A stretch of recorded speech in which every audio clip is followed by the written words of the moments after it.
চন্দননগর কানাইলাল পল্লীতে ভয়াবহ দুর্ঘটনা। বিশ্বের সবচেয়ে বড় জগদ্ধাত্রী মণ্ডপ ভেঙে পড়ল, তাই ছবি এখন ভাইরাল নেট দুনিয়ায়।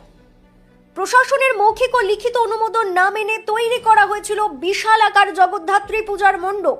বিশ্বের সবচেয়ে বড় জগদ্ধাত্রী, এই স্লোগানকে সামনে রেখেই কানাইলাল পল্লী পূজা কমিটি গড়ে তুলেছিল প্রায় 70 ফুট উচ্চতার এক বিশাল মণ্ডপ। দর্শনার্থীদের চমকে দেওয়ার উদ্দেশ্যেই এই বিশাল কাঠামো নির্মিত হয়েছিল। মণ্ডপের সামনে ফাইবার দিয়ে তৈরি করা হয়েছিল এক বৃহদাকৃতি জগদ্ধাত্রী প্রতিমা, কিন্তু অতিরিক্ত উচ্চতা ও দুর্বল কাঠামোর কারণে মঙ্গলবার সন্ধ্যায় হালকা হাওয়াতেই আচমকা পুরো মণ্ডপ ভেঙে পড়ে।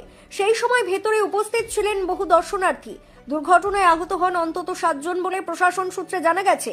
খবর পেয়ে সঙ্গে সঙ্গে ঘটনাস্থলে পৌঁছে যায় চন্দননগর পুলিশের বিশাল বাহিনী ও প্রশাসনের আধিকারিকেরা। আহতদের দ্রুত উদ্ধার করে চন্দননগর মহকুমা হাসপাতালে ভর্তি করা হয়েছে। পুলিশ তল্লাশি চালাচ্ছে মণ্ডপের নিচে কেউ চাপা পড়ে রয়েছেন কিনা তা নিশ্চিত হওয়ার জন্য। এই ঘটনায় এলাকায় চাঞ্চল্য ছড়িয়েছে। দুর্ঘটনার তদন্তে নেমেছে চন্দননগর পুলিশ কমিশনারেট।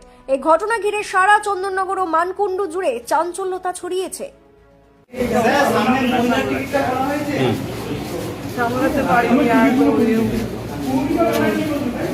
মানে ওখানে হাওয়াতে আপনার ঠাকুর দেখতে গেছিলেন? কোথেকে আসেন আপনি? আমি ওইখানে আমার বাড়ির পাশে দেখে একটু চলে আসে, কারণ গেছিলাম ঢুকতে দেয়নি, প্যান্ডেল হয়নি। তাই আজকে আমি যাই একটু দেখে আস, ঠাকুরে দেখেছি বাইরে বেরিয়েও। আরো লোক ছিল তাদের কি অবস্থা? তাদেরও আহত হয়েছে।